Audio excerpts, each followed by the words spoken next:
Hi guys, my name is Meta and today I will be filming a review for Movie Club Strikes Back. Movie Club Strikes Back, if you don't know, is a little collective we have of YouTubers who really love movies and who just wants to discuss them. Every single week we pick one new movie and that movie gets reviewed and we upload our reviews and we all just have a great big conversation about that movie. Last week I got to pick and I picked American History X, which is one of my all-time favorite movies. And I will preface this video by saying both that there might be spoilers. I can't guarantee that there won't be.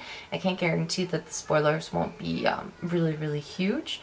And I will also say that this will contain a trigger warning for racism and general brutal behavior. So the movie American History X is a 1998 movie starring Edward Norton, Edward Furlong, Avery Brooks, Stacy Keach, and a bunch of other actors that you know and love. The story is basically about a pair of brothers who are trying to pick up the pieces of their family after the older brother Derek gets out of prison after serving 3 years for manslaughter, I believe, after he killed 2 black guys that were trying to steal his car.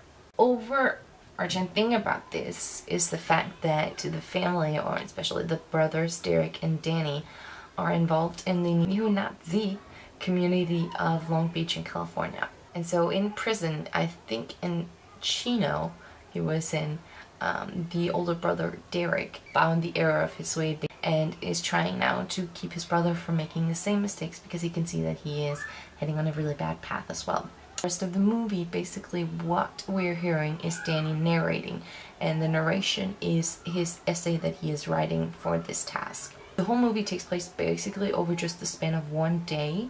Blessed with this is a bunch of flashbacks to both before Derek was incarcerated, while he was incarcerated, and then the period like right before when the act was committed.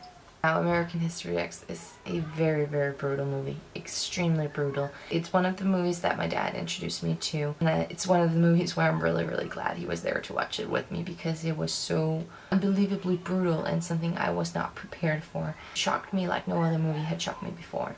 And forget all the gore, forget all the scares, forget all the jump scares in every other movie.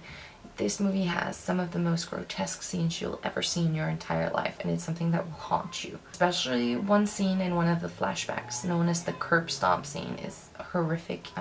It shows why Derek is in jail, and it also shows what I believe to be the exact moment that Danny was robbed of his childhood and changed as a person. He lost all feelings, all emotions, witnessing his brother do this to another human being. The look of pure terror on Danny's face when he sees this is haunting.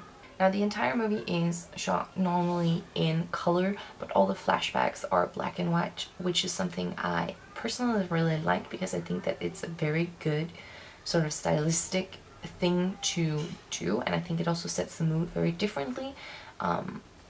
First thing, because you definitely can tell that it's something different from the narrative that's being told now, but it also shows the type of mentality that both the brothers have, that everything is just black and white. Back then there was no in between. You were white or you were something else, or you were right or you were wrong. There was no in between.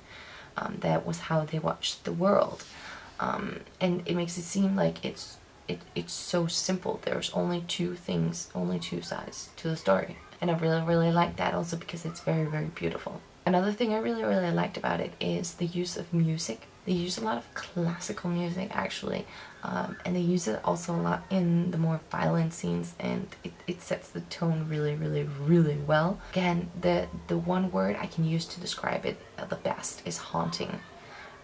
The whole movie is just haunting. Hauntingly beautiful, hauntingly disturbing, and just hauntingly. The cast is basically an A-list cast. You have a lot of actors where as you see them you realize who they are. You have Elliot Gould, Edward Norton, Edward Furlong, and just a bunch of other awesome people.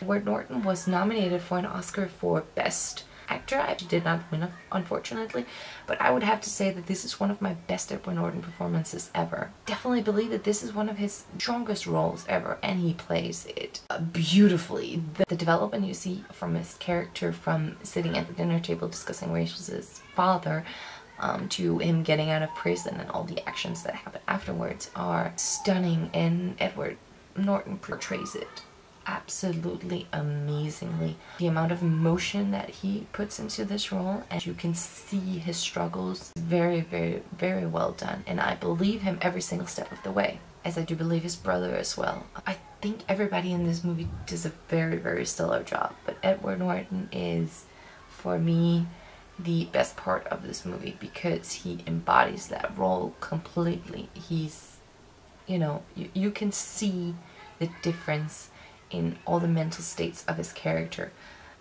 before he becomes a neo-Nazi, when he's a neo-Nazi, in prison, out of prison, and then in the end as well. I do believe that this movie is actually one of the first where I had not seen the ending coming. I was very, very shocked when I saw what happened in the almost last scene. I had expected something along those lines, but not what happened. I would definitely say watch to the end, because it is all about the consequences of your hatred and the consequences of your actions, and shows that you can never ever escape from who you were, basically. Even though he tries to change, and he changes in prison, and he does not want to be associated with this behavior, he and his family will always be associated with neo-Nazism and being these bigoted white people. Since I don't know anything about this community, I can only say that I think it's a pretty accurate portrayal of how these people are and how they act, and it's very, very disturbing to watch. There's not really anything I can say where I hate this movie or something I really, really dislike, because I do think that it's a very stellar movie, both in performances, in writing, and in using the music, and in using the sort of style of the black and white versus the color.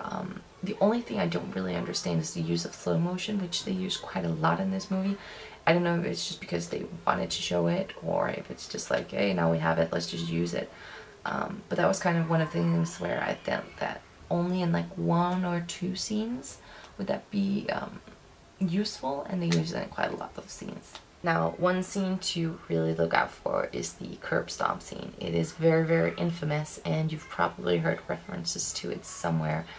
It is one of the worst scenes I have ever witnessed in movies. I mean, that scene is absolutely and truly horrifying, and it's not something that you forget once you've seen it. It's so disturbing, and it really just shows a changing point, both in Danny and in Derek. Mostly because this is the point where he's obviously shipped off to prison, but it's also the point where Danny just loses his humanity because he sees that's how you act towards black people. In his way, not my words. I mean, you know what I mean, right? So all in all, really, this movie is like 10 out of 10.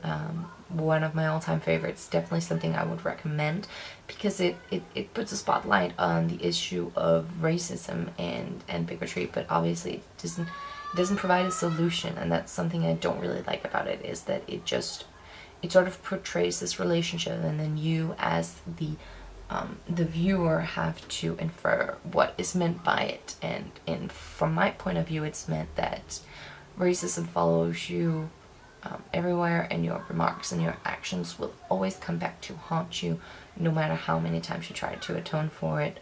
There's just some things that you can't control, while other people might see that it is a showing that, oh, you can't trust black people, or white people are inherently supremacist and everything. But in my heart of hearts, I believe that this movie was made to put a spotlight on white hatred, and how anger and hatred affects you, which is also very beautifully summed up in some of the last words that we hear Danny say, which is the conclusion of his essay in the end of the movie.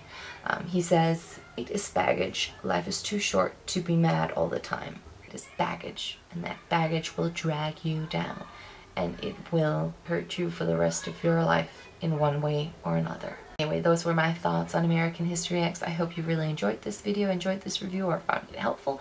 If you feel like it, please leave me a comment giving me some response to what you thought about this. Leave me a like if you have the time for it. I really appreciate it. It brings me good feelings in my heart place, and it like makes me feel good inside and all that shit. And if you do want to discuss this movie or you want to post a review, just upload a review to your YouTube channel, hashtag it MCSB or Movie Club Strikes Back, and we will find you and we will put you in a playlist, and it will be good times, and I will watch you talk. Anyway, I'm sorry, I won't ramble on anymore. I think you understand my point of this whole story.